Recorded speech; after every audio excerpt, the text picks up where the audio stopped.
Here's how the African elephant was previously recognized as a species. It is a crazy tale that will make you say, What?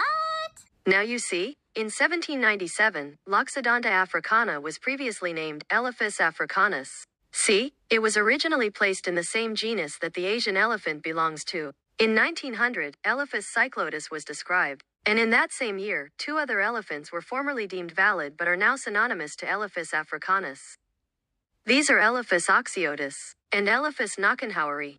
Those two dubious taxons were sometimes considered subspecies of Elephas africanus, but in 1906, several subspecies were believed to be valid, like Elephas africanus toxotus, Elephas africanus seleuci, Elephas africanus peely, Elephas africanus cavendishi, Elephas africanus orlandsi, and Elephas africanus rothschildi. Nowadays though, all of those subspecies later became synonymized to Elephas africanus, which is animally called the bush elephant, savanna elephant and desert elephant.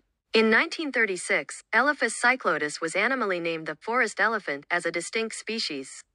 It is also called the jungle elephant and tropical elephant, but traditionally, the bush elephant and forest elephant were thought to be the same species, with the forest elephant being treated as a subspecies of African elephant. Another elephant once thought to be a subspecies is the desert elephant, but these desert dwellers may actually be a separate species due to their broader hoof-like feet. In 1948, the now extinct Carthaginian or North African elephant was described as a subspecies of bush elephant. It is believed that the last of those apparently gentle giants lost their lives in a war that occurred in an ancient Italian city called Rome, but it is possible that this extinct legend is actually separate species. Also during that same year, a new species was named the African pygmy elephant, but later research said that these real-life Dumbos are, in truth, small forest elephants. But it is sometimes deemed valid as a subspecies of the forest elephant, even though the bush elephant and forest elephant sometimes get confused with one another when being identified.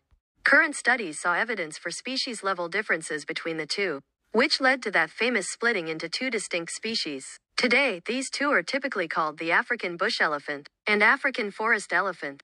Also, the latter is sometimes called the African jungle elephant and African pygmy elephant, which aren't usually used. They are currently put in their own genus, Loxodonta, with possibilities for a third valid species alive that is native to West Africa called the West African elephant. But that may actually be just a specimen of either the bush elephant or forest elephant, since those are found in West Africa too, but most likely the forest elephant. But you see, it got proposed, but the only perfection it needs to be a new species is confirmation. Now previously, African elephants were listed as vulnerable, especially in 2008 when they were then thought to be a single species, but due to the constant habitat destructions and poaching for their signature tusks, the IUCN Red List in 2021 listed Loxodonta africana as endangered, and Loxodonta cyclodus as critically endangered, which is a lot worse than just endangered.